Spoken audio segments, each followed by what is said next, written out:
This is Jerrod Maruyama, and you're listening to the Master of One podcast. You can find me at jmaruyama.com.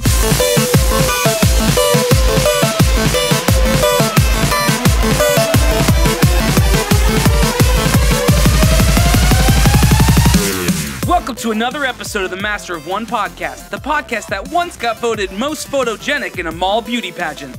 Part 1 this week, we talk about Bowmasters, Kingdom of Cute, Fantasmagorias, and Adventure Time. I'm Andrew, your Master of Art and Design. I'm Patrick, your Master of Television and Film. And I'm Luke, your Master of Toys and Games. So set your phasers to cute, because it's time to strut our stuff. But still kill it.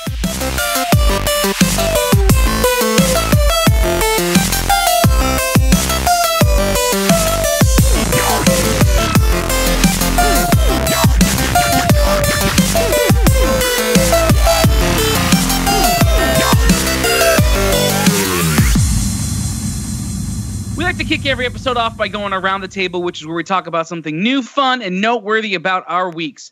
Luke, you're wearing a Cavs hat. Why don't you tell us about your week? Okay. Obviously, garbage. What? What? I'm just kidding. Patrick's wearing a T-shirt that says it's got a picture of LeBron James with a circle and a slash through it. I've never even heard of the band The Cavs, so yeah, it's fine. You wouldn't like him anyway. He's more of a biceps guy. I get it. It's hilarious. It's hilarious. Okay, so this week, there's really not much going on. But I found two awesome things that you all might be interested in. Does anybody remember the rapper John Reuben or Don Rubio or Johnny Rubonic? Whatever. The guy from the singing show? No. Yeah, I do. He was a white rapper. He's a white rapper. He is back. He has a short film and a couple videos to promote his new album coming out called Rubonic. If you go to YouTube, search for the user Johnny Rubonic, JOHNNY REUBONIC. You can find his stuff, and his music it's good, man. He's always been like he started off as like a battle rapper, doing like radio battle raps, and then caught traction.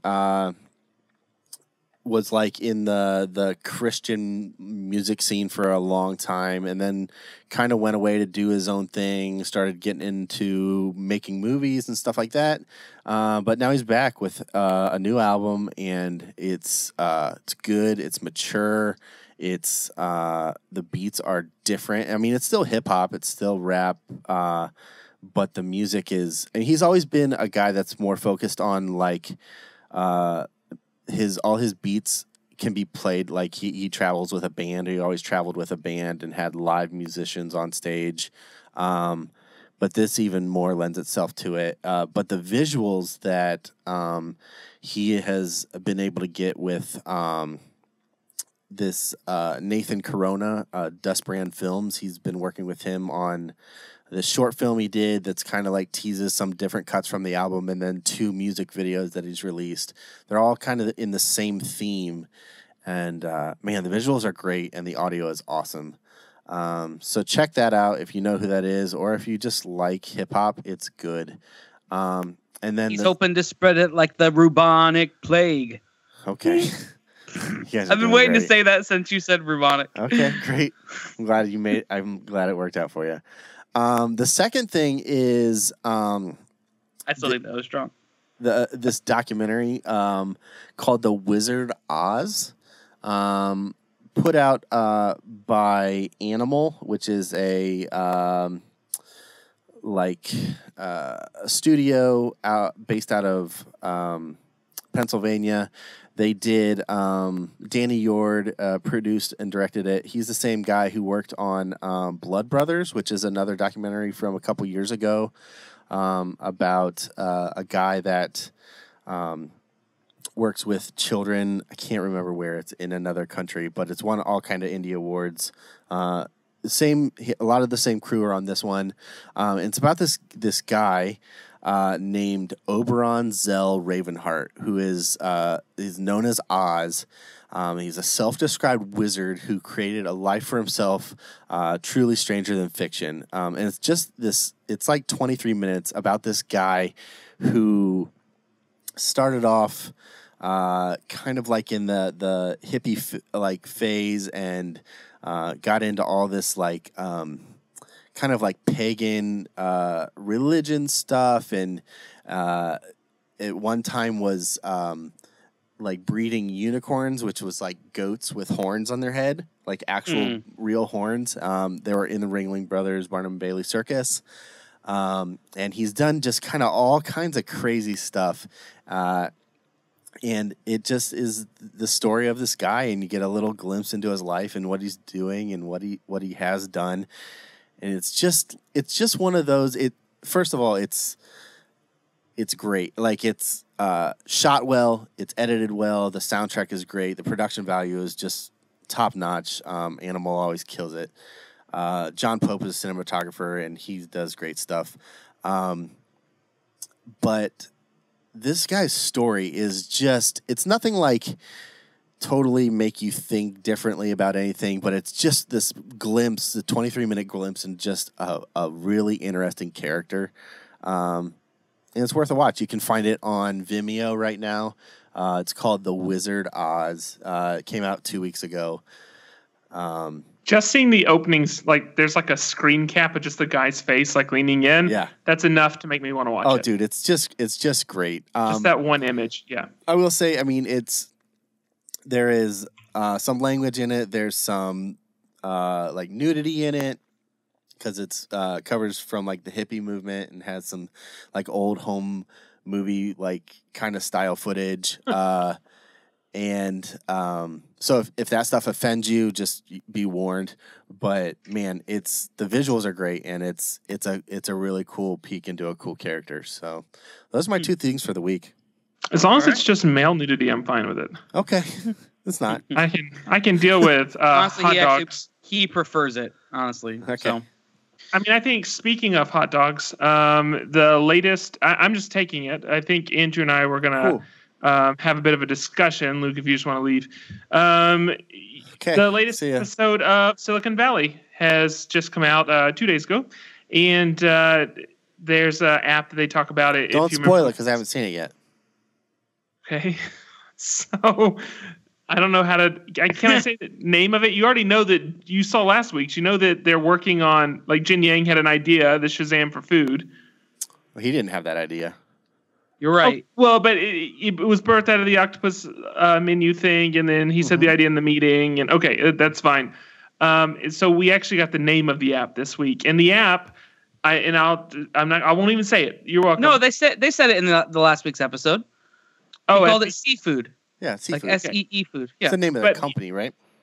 The app is available in the App Store. So if you want to look it up, it's been trending all day. It was top of Product Hunt today, and it's I love it. It's hilarious. So, but we were talking before that we started recording. The two shows that I'm following right now are Veep and Silicon Valley, because we're still waiting on Game of Thrones. We're still waiting on House of Cards. We're still waiting on whereas the rest of development, season 5. That's going to be a little bit longer wait.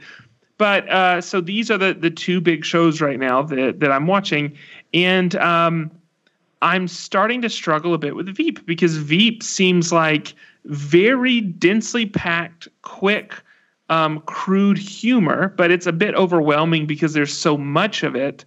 Whereas it seems like Silicon Valley, whatever, has actually maybe calmed down a little bit and is much more focused on telling a very coherent story. Like a very honed in story, like at least the arc for this season. So I've actually been enjoying Silicon Valley more this season than the past 2 seasons. And I'm finding myself kind of, Veep is becoming more and more just background noise for me. So Andrew, I was curious, and Luke too, if you're watching both shows, is that your experience? Do you feel differently? Has Veep been amazing for you this season? So I haven't been watching Veep. Go ahead. Okay. Go ahead. Yeah, I mean, so I've been watching both. I absolutely agree with the sentiment about Silicon Valley. I do agree in the sense that that Veep is just, it is probably the most irreverent show I've ever watched. But I don't agree that it's losing traction. I still like the story arc where it's going. But I do feel like they are just saying, like, there is a bit of a shock factor to it that I think isn't necessary to capture people's attention. That being said, I still laugh every time they say it. So, yeah. Silicon Valley is great, though. I've been watching that, and you said you didn't, and you are enjoying it more than the last 2 seasons. You think? I would say I can see how it's shifted. It's not as crazy as the past seasons, but I don't know if I would say better. It's just different. It's one of those things where there was this period of time where kind of power was changing hands just so quickly and frequently that it was a bit disorienting. Okay. And I kind of enjoy it more where they've settled into, like, for instance, in the first season, or I would say even actually more so second season, or at least the first half of the second season, they're really settled into like only focusing on this one product, and we get more of just their interactions, but like that big piece isn't changing. Like, we're not changing the CEO or the owner or ownership or shares, or we're focused on people locked in a room just having interaction with each other. I think as this season progresses, I imagine we will start seeing more. I'm sure of that. I'm sure it will get crazy. Okay, 2 more things because I don't have a lot of time. One is I did finally see the movie Don't Think Twice with Gillian Jacobs, Birbiglia, and then Keegan-Michael Key would be the big one that I think probably stands out in all the previews. But it's about a group. It's this like improv troupe, and they're in New York, and one of them kind of gets their big break, and then all of them are dealing with that. The feelings, whether it's good, like positive, it's tough, jealousy, whatever it is, they're just kind of all dealing with that, and they're dealing with the fact that they're all aging, and it's an improv troupe in New York, and so you have, there's a sense of you have to grow up eventually, and hilarious film. Like, I wasn't sure, like, when it first starts, it almost feels like a bit of like a documentary, like maybe for the first few minutes, it kind of has that tone and that feel to everything. And then it starts shifting a little bit more. And I wasn't sure how loose some of the dialogue was going to be, or the points that they were trying to make, or the scenes. And then it ends up being a very, very tight, well thought out, just kind of like hitting all the punches in the right spot. Great film. I loved it. I thought it was an amazing movie. I can't recommend it enough. It's called Don't Think Twice. It's been out for I think just under a year, and but it's on Netflix, so go check it out. And then you'll laugh and you'll cry. I'm sorry. And then the last thing, I'm gonna just quickly tease this, only because we're getting towards the end of the Kickstarter. If I get art and design next week, I'll talk about this in detail. If not, you just need to do something because you've only got 9 days left. But in the same way they released the NASA graphic standards, like that big thick folder that like showed like, all of this is how you handle the branding, and this is how the mark is on like vehicles and signs and whatever. They're kickstarting one for the EPA right now, and it'll be the re-release of the 1977 EPA graphic standards system, and it's beautiful and awesome, and I love it. You should just go check it out. And if I get to talk about it next week, I'll talk about it more. Andrew, you can have it. Okay, so for my Around the Table, a couple things have happened over the last couple weeks that I haven't shared, but I'm going to share one of them now. That was kind of a fun project that I got to be a part of. I got reached out to by a friend of mine named Paul, who has started this YouTube channel that's all for creatives, people who are like creative professionals, and it's like little mini tutorials as well as like interviews with creative professionals. And so I got the opportunity to be interviewed on this creative professional. It's called Conrad Know-How. And if you want to watch the interview, it's like 20 minutes long. It's not long. But you can kind of hear the story of like my personal story of like the design transition of moving to be a professional creative, and the story of the podcast, and there's lots of that kind of stuff kind of intertwined in it. But if you want to hear that, you can go to my Instagram page. It's on there in my bio. Just click the link and you can watch it, and then subscribe to that, because it's a cool. He's trying to do something cool. It's a little unique. It's a little different. And so if that tickles your fancy, go ahead and do that. But here's why that kind of re-engaged in my thoughts. I got a text from Paul, and he said, hey, just keep an eye out in your mailbox. I'm like, okay, whatever that means. And a couple days later, this shows up, this massive coffee table book of Ninja Turtles Volume 1, the Ultimate Collection Volume 1. Sweet. So it walks you through. It's a hardbound edition of the first seven, original seven comic books, and in between each one there is you see all of the artist and author notes. So like you see all of Kevin Eastman's notes, and then all of Peter Laird's notes, and they're sectioned off like that. So it's really cool. I'm really excited to read through it. But he sent this to me as a thank you for being on the show. So anyway, check it out. Conrad Know-How. It's like KNOWHO. I listened to it, by the way, and I enjoyed it. There were a couple parts where you were asked a question, and he actually goes through and he edits everything very well. And you could just tell that he took the first word and the last word of probably 150. And I thought it was hilarious.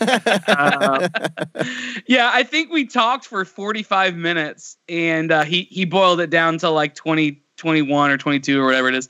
He did a good job with it. But yeah, check it out. It was fun.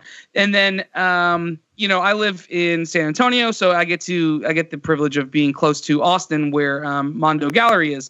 And you heard our episode a couple weeks ago. Patrick came. We did the press event stuff for the Mondo and Disney show, and it was great. Well, I got to go back this past weekend, and I took Cooper to see the show, and he loved it. It was super fun. He enjoyed it a lot. He thought that the sorcerer from The Sword and the Stone was. He's like, this looks like Zelda. Can you take my picture with it? Because there was a sword, and that was it. That was why he was really excited about it. And but in going back, I was purchasing some stuff for a couple of podcast listeners who don't have the opportunity of living out here, and I picked up a piece. And when I was purchasing it, like when I was swiping my card on the iPad, like the point of sale thing, it said the name of the piece. And I guess I can just say the name of the piece. I was buying the Matt Taylor Lion King, like regular piece, which is insanely beautiful. And I was buying it, and it said sold out next to it. And I was like, that's really weird, because she didn't tell me it was sold out. And I saw that she was bagging everything. So I was like, okay, whatever, this is weird. Well, I got home and I looked at the number, and the edition size is 400, and the number of print was $399. So potentially, I managed to get the last one of these, because the way they do it sometimes is people can say what number they want, and so if someone really likes the number 26, they can request 26, and if Mondo has it, they try to accommodate. Sure. And so it's possible someone went in, saw the edition size of 400, and said, I want 400. They pulled 400, and they got back down to $399, and I was able to get the last one. So the prints have not gone live on online yet. That'll probably happen in the next week or two, because the show just ended. I'll be interested to see if they even put any of the Lion Kings up, because if they do, then that means to me that they pull some. You know what I mean? They have some pulled aside just for the online purchase. Sure. So anyway, those might be like 401 through 450 or something. What? No, because it's the edition size is set. Okay. So, yeah. So however it is they do it, I guess we'll find out. So if you see the Lion King regulars go up, then that means they had a couple pulled aside. But here's what I did learn in this whole process. If you see an edition size of 400 on a print from Mondo, and it's been in a gallery show, not just an online release only, they don't have 400 of them. So that's why some of these prints can go in 5 seconds because there could literally be 5 of them. Right.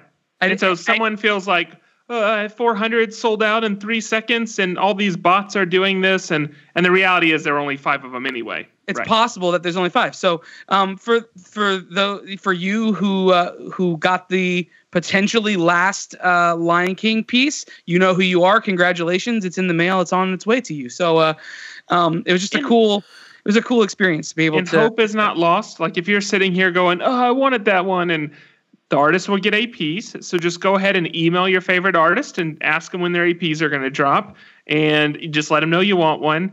And typically with any edition like this, they print some extras just in case some come in damaged. That way they can fulfill the edition. And that's what I was wondering if that's what happened with this one too. And so later in the year when Mondo will do their like flat file around Thanksgiving, they'll do their flat file sale. Thank you. Flat file sale. Some of these will pop up in that sale because those will be some of the extras they print in case there's a damage, like any are damaged in the edition. So yeah. So anyway, that was cool, and it was fun to be able to be a part of that. So that was it for my week. So that's it for the Around the Table. Up next, Master Categories. Every week we talk about our master categories, which is based on the tokens we drew the week before, which give us our categories, and then we pick our topics based on those randomly chosen categories. True story. Patrick, why don't you talk about yours? That's right. So very exciting news because I have a love affair with Jerrod Maruyama, I have been told, but he announced a very exciting thing today in the Slack channel, and I assume on his social media. Yep. But Jerrod Maruyama has a collaboration. So Jerrod, representing Wonderground Gallery, along with the Vinylmation series, they're releasing the Kingdom of Cute blind box series. And these are all small vinyl toys designed by Jerrod Maruyama, and they represent icons of Disney. And so some examples, I think one that stands out immediately to me would be the Dole Whip, for instance. Saucer cups. Saucer cups. Sausage cups. So actually, y'all need to help me with some of these because the people mover? So I am pretty new to the Disney stuff. So what is the red icon that it looks like the people mover, but it's like? So let me look because I don't have it up in front of me. So, because I see like corn dog, there's the Dole Whip, there's like the Sword and the Stone, there's popcorn, there's teacups, there's the castle, but then it starts getting a little bit tougher. All right, so there's if my internet could just load this page, there's it would be the mint julep, great. Is the green. Okay, mint julep, that's okay. Right. There's a bag of popcorn. Yep. Then there's Space Mountain. There's the Sword and the Stone. Yep. There's the teacup from the Teacup Ride. You said the People Mover. I believe that's the Sky Ride, or it's a lantern. No, I think it's the Sky Ride, the original Sky Ride from Disneyland. Gotcha. It's no longer there, and neither is the one at Walt Disney World. It's gone. I believe they took it out of commission after somebody died. Right, so Space Mountain. The only one I don't know is that gargoyle, unless that gargoyle is from like the Haunted Mansion or something. Yeah, maybe. So it has the feeling of Haunted Mansion, like that style, but I didn't know that one either. So, and the one that's Space Mountain, I got confused because I thought that was, what's the Great Big Beautiful Tomorrow or whatever it is? Oh, you're thinking of Spaceship Earth. That's what I thought it was initially. So there's my Disney no, that's not Spaceship Earth. You're talking about the Carousel Progress. Yeah. Oh, okay. That's what I was thinking it was. But to be fair, though, all those have the same theme. Yeah, it's fine. But yeah, so it looks like they release June 2nd, so we're not terribly far away. There's actually, once they do release, you'll be able to find them on the Disney Store, and I'm sure within Wonderground. But yeah, they look awesome. In if you're not familiar with Jerrod Maruyama's work, it'd be described as kawaii, I believe is the word, which is cute. And so all of these figures, again, these are classic icons, but they have like little smiles and small little dot eyes and kind of matching like rosy cheeks. And so they're just very fun, playful bright colors, not fully pastels. They're a little bit more vibrant than a pastel, but it's somehow feels like it would be in the same family. And they're blind boxes, and there will be a chase, or at least, I don't know what the ratio is, but there'll at least be one that's not revealed yet. And no inside scoop, have no idea what it is, but very excited to find out. So can't wait to probably go in on a case with somebody and get some fun little toys to put on the desk. I would say this about it. I would describe it in this way: quintessentially Disney, quintessentially Jerrod. Yeah, right? But it's not your turn.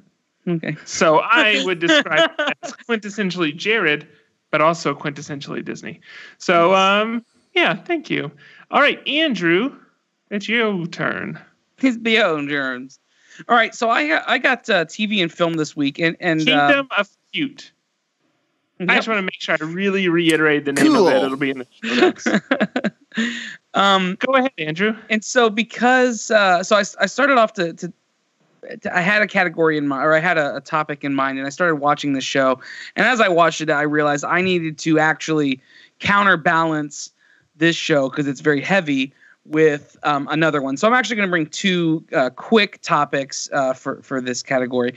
So one, I'll start with the heavier one, is Fantasmagorias. With an S. And that is a show that I stumbled across on HBO. It's put out by HBO Latin America. And it is, I believe, an 8-episode arc made up of 1 to 2 minute long episodes. So it's very short. You can watch it very quickly. And what caught my eye initially was the art style of it. So you guys have both now looked it up, right? You have seen it. Okay. So it has a very, very contrasty, almost Frank Miller-y kind of look to it. It is computer animated. But it also kind of looks cel-shaded in certain ways. It's kind of hard to describe. You just kind of have to see it. Everything is bright pink and black. Can I give a weird description? Yeah, absolutely. Not for the texture, but the structure of faces and stuff. If you've seen the line of toys from Course, it's like their toys come to life. It's like that type of structure and flow to all the lines. I can see that, and exaggeration. Yeah, but then it has a lot of texture which you wouldn't find. So but that's what it strikes me as. Like very large hands, like very elongated neck and torso, like that kind of stuff. So it's kind of eerie to look at, and I realize why now after having watched the show.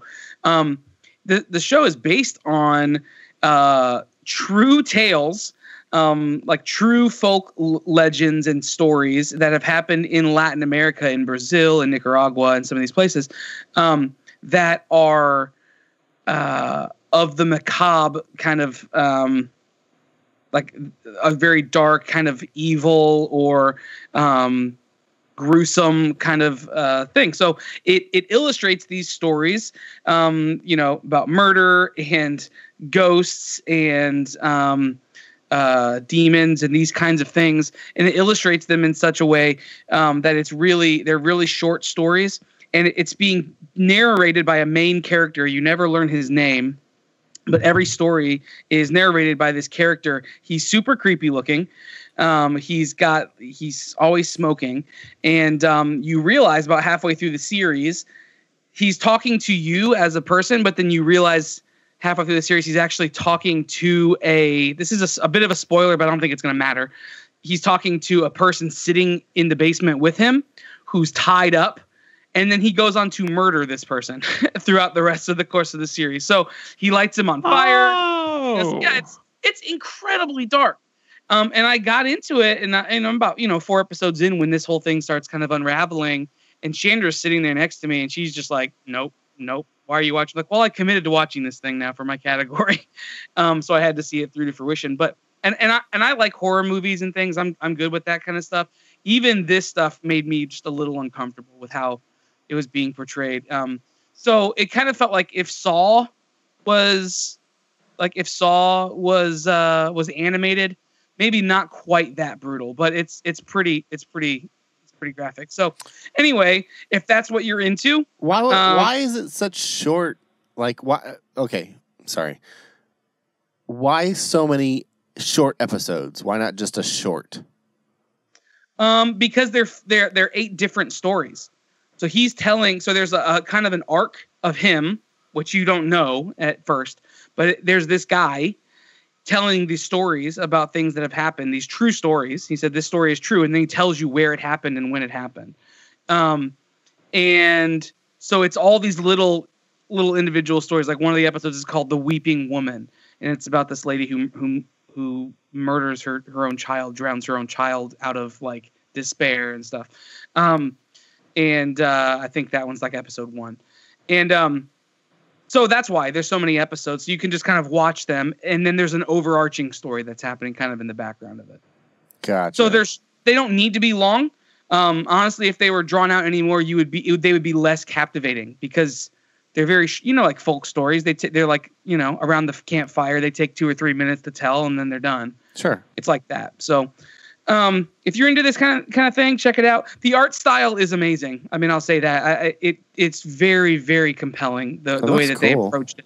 Yeah, it looks really, really great. Luke will never watch it. There's no way.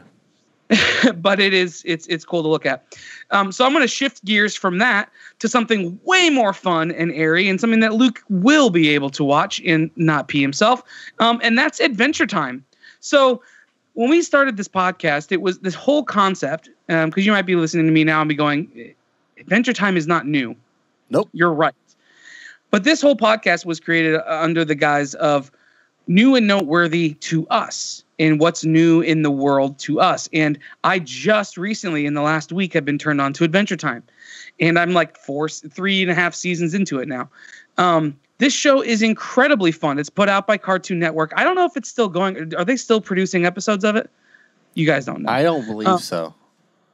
So it might be done. The show may have kind of come to its conclusion, but it does have at least 9 seasons. There are 9 seasons that are out there. I just love this. I love it because I hear about Adventure Time all the time. Like we see it in art prints and like in the culture, and so many of our friends have done Adventure Time pieces and galleries and all this kind of stuff, and we all know nothing about it. Yeah, well, and I'm okay with that. Okay, yeah, go ahead. Well, I mean, saying we know nothing about it implies that we know nothing about it, but we know practically nothing about it. Like, you wouldn't claim to know anything about it, would you, Luke? Well, I've heard. Okay, so I have not watched it. I've watched episodes. That's not true. I've watched some episodes, but I haven't watched seasons of it. But it's I mean, I don't want to steal your thunder. You talk, and then I'll say what I want to say. Sure, I'll talk about it, and then you can rebuttal. So there are at least 9 seasons of it. If it's still going on, great. Then we'll get more. It actually says TV series 2010, and then it's open-ended. Well, so it says the 9th and final season is currently in the United States, April 21st, 2017. So it debuted in April. So it literally just debuted a few weeks ago. Yeah. So we are in the final season. We're in the final season now. Great. So this is still relevant. Hey, look at this. You can, and you can watch this the finale together. This show is incredibly fun. So it's the main protagonist of the show is a human boy named Finn and his adoptive brother. And his best friend Jake. He's a yellow dog. He looks like a pug that's kind of been morphed a little bit. And they are the protectors of this land called Oo. And they go on these adventures. And it's incredibly fun. It's incredibly unique. And it harkens back to me. I guess it doesn't harken back because this other thing happened afterwards. But it's very similar to Over the Garden Wall in some of its uniqueness, the characters and things. Like there's a Princess Bubblegum, and there is the Ice King, and there are these characters that are all candy. They're just candy people, and the land or the land kind of is comprised of all these different kinds of princesses. But it's so fun. It's so different. Marceline is a main character who is a vampire, and she's like she's a teenager, and she's just very, like, what's that word? I'm like a very emo teenager, but she's a vampire. And it makes sense. So she kind of floats around and is always kind of too cool for school, that kind of deal. She plays guitar, and the animation is very fun. It's very different. Each episode kind of has its own unique flair to it. in terms of you're always being introduced to new characters, but then they will bring back old jokes and they will bring back old stories to tie the stories completely together. So each episode kind of lives on its own in a way. It's like a sitcom in that way, but there is an overarching story that carries all the way through. Does that make sense? Yeah. And again, the animation is fun. It's very colorful. Each episode is only 11 minutes long. It's on Hulu right now, at least. It's on Hulu, so all the seasons are on Hulu. There's like about 200 episodes or something. It's great. It's won 6 primetime Emmys. It's been nominated like 42 times for all sorts of different things. It's won 16 other awards. It's great. And I've heard about it forever and just had never picked it up. And I'm super glad that I did.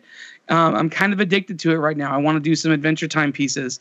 I want to have something on my wall that is Adventure Time because I've just kind of fallen in love with these characters. So their toys are fantastic that they've put out too. Like they are. And then you can't buy them at Toys R Us anymore. Well, no, that was like years ago. I know that. I went and I'm like, I'm into this now. And I went and I looked and I'm like, hey, where do you guys still have your Adventure Time toys? They're like, oh no, we stopped carrying those. I'm like, freaking. Okay. No, so like from what I saw and talking to other people that watch the show, it has a lot of like adult themes is not the right term, but like it's more it's not for kids. Right. Kids can watch it, but there's other things that kids don't catch. Right. And like the whole world, I don't know if this is a spoiler or whatever, it takes place like post apocalyptic. Like there's it's all nuclear fallout. Yes. Yeah, it's all called something else though. Like everything has its own kind of fun name. But like that's the story of the world. It's like everything blew up and now this is the world we live in. That's why they make it so that's why they're so clear about saying that he is a human. Right. The opening tag says Jake the dog and Finn the human. Have y'all seen Binging with Babish? There's not many humans in this post-apocalyptic world. Right. They're mostly monsters and creatures and all sorts of fun things. What, Patrick? Have you seen Binging with Babish? No. There's this YouTube show where this guy he takes food that people talk about in like TV shows and then he makes the food and some of it can be like fake. Apparently there's an episode of Adventure Time where they make like the perfect sandwich and it's all this stuff to like the essence or like the soul of a lobster to like a tear and like it's all this kind of stuff and he makes the perfect sandwich on the YouTube show. It's just that's awesome. Like my only introduction to Adventure Time is watching an episode of Binging with Babish. But I will say this: it's a slow burn. It took me about a third of the way through the first season. Like Cooper had started watching, he stumbled across it and started watching it, and it was in the background. And I was like, whatever. And it took about 5 episodes, and then I caught one joke while I was drawing, and I caught it, and I'm like, oh, that was funny. And then I was hooked after that. It's incredibly cleverly written. And you're right, Luke. It's not. Kids can watch it and they can enjoy some of the stuff of it, but then. So go watch Adventure Time if you like it. Then do it. There's an endorsement. It has my full endorsement. If you have a 6-year-old, maybe don't let them watch it. What has your partial endorsement? Phantasmagoria. Partial endorsement. Okay, that's fair. No, that's good. I think that's a good mix. Yeah. All right, Luke, why don't you take us home, brother? I don't know why they did that. That was weird. Okay. You did it. Brother. I had art and design, so I'm going to talk about a game. Silly. Yeah, of course, because that's my life of art and design. Why don't you talk about a desk or something more? Exactly, right? No, okay, so I started playing this game, and the game is fun. I'll say that. It's called Bowmasters. It's by Playgendary. They have a couple other games in the App Store or Google Play Store. I think you can play their games online. But anyway, we're talking about Bowmasters. Bowmasters is basically lemmings or worms. It's that same idea where one person's on one side of the map, other person's on the other side, and you launch things to try and hit the other person. The cool thing about this game is it is the the design and the style of it is very simple. It's all like geometric shapes, and like all the characters are made from like very simple designs layered, and it's super colorful, it's vibrant, it's really saturated, and it's all a play on like pop culture people that you've seen. So like the first character you start out with is like an archer, it's like Robin Hood, and then you can get like all kinds of stuff like a robot. There is this guy that looks like Star-Lord called Space King that he throws a plasma grenade. There's a gorilla that throws a barrel like Donkey Kong. There is a this kind of like Norse kind of character that throws a hammer. You can guess who that is. There is like this guy called Anonymous. So it looks like the Anonymous character. Oh, I can't. It's not going to work because of the webcam. Yeah, I imagine it's got the white face. Yeah, he throws like this poster, this like picket sign. There's a guy that looks like Gene Simmons who throws an axe guitar. I mean, there's just all kinds of really fun character designs. And the cool part is like when you hit people, like you're actually hurting these characters. So like part of their skin will fall off and show their rib cage. Once you get down the health bar down and like knock somebody out, you have one more shot for like a fatality, and every character has a different special like at the end where like if you throw the Star-Lord grenade, it like blows the character up. There's like a Loki one. You throw it and like freezes the person, and then they shatter. And there's all kinds of like just really fun character design. And the game is super simple. There's a version with ads, and there's a version you can pay for to remove the ads. I ultimately decided to buy it because the ads were just annoying. But the game is like there's just online PvP. You can play other people. You can play against the computer. There's a thing called Bird Hunt where you just fire up at these birds that go past and get coins. And the more coins you get, the more characters you can unlock. And then there's like it's one of those things where it keeps you coming back every day. You can open a daily chest and only get insert characters through the daily like Candy chest. Crush. Yeah, exactly. But then there's also like tournaments and stuff if you want to play more. Or you can invite a friend and play just peer-to-peer on a local network. It's super simple, but the design is really fun, and it's a cool take on like it's like hilariously gory. The way that you like hit people and make them explode. It's really fun. But it looks great. It's like it's such simple, just simple styling and very I don't know how to say it. It's very like it seems there's not a lot of like fine details, but there's a lot going on. I guess is the way to say it. Are you playing against someone else, or is it just you? Yeah, well, there's one person on one side of the screen, one person on the other side, but the map is larger than the phone screen, so you actually don't see the person. You have to kind of, gauge your angle and trajectory and your power. But is it but is it like player versus player? Is it player versus environment? Like what is it? Well, like I just said, it's PvP or local peer-to-peer or versus computer. There's all kinds of different modes you can do. So, but yeah, it's but more than anything, what drew me to it was just the design of it. It looks really cool. So that's it. Well, if that's it for that, then that means that's it for the master categories, and that means that's it for this episode. You are going to want to make sure you tune in on Friday. We have an incredible guest and a cool collaboration that we're excited to talk about. So tune in on Friday. Go ahead and subscribe now. Go to iTunes or Stitcher and subscribe now so you don't miss that episode. I promise you want to hear that and be a part of it. Speaking of that, go to mof1podcast.com to find show notes and links to all the stuff we talked about in this episode. episode. Man, we talked about a lot of really great stuff. Go check it out. If we talked about a game, pick it up. If we talked about a YouTube episode, watch that. Talked about a show, go watch that. Some of them maybe watch with a little bit more discretion than others. That's Let that's us fine. know what but you think too. That's the big thing. Yeah, we want to know what you if we're hitting you, if you like the stuff we're talking about. So yeah. So you can do that by we'll just go ahead and tell you how you can do that. You can tell us about that stuff on Instagram, Twitter, Facebook. Just go to M of One Podcast. That is us. Connect with us throughout the week. Another way to connect with us throughout the week is through our Slack channel. Just go to mofonepodcast.com/Slack.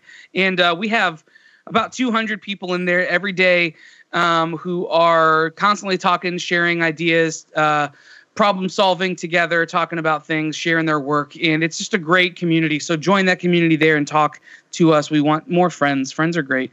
And then Patrick, is there anything that I'm missing? Patreon. If you want to support the show financially and help us continue to do what we do, go to patreon.com/M1podcast. You can become a patron for as little as $1 or get on our blooper level for as little as $5. And I can promise you that even after 3 years of doing this, there are still bloopers. Yeah, I mean, haven't perfected it yet. What it all comes down to is whether it's iTunes or Patreon or it's social media, Slack, the best way you can support the show is to interact with us. Yeah, engage. So just engage, talk, chat, meet the community, tell others, just engage. It's the best thing you can do. Yeah, and speaking of engagement, we have a handful of our artist coloring books left, and if you want to be a part of that, get one of these coloring books and color in some of these people's amazing artwork and start sharing that stuff. We want to see. It's funny. I think people are scared to mess up their books or something. Yeah, but I think so. I think people get the book and they realize, oh, this thing is actually way nicer than I anticipated. Because literally every person we've talked to has said that. It's slightly insulting when someone. We should have kind of made a crappier book. That way people would have actually colored in it. I want people to color in the book. And if you have been, post a picture. Let's see some pictures, guys. Tag that stuff. Other than that, away. I feel it. We'll talk about it next week. Just go ahead. Yeah, we will. Other than that, we will, I think we'll just tell you about our personal social medias. Luke, you have one. I do. Patrick has one too. Yeah, I've got one. Awesome, and I have one too. So we're going to get out of here. I'm Andrew. I'm Patrick. I'm Luke. Peace out. Bye. Hold on to your butts.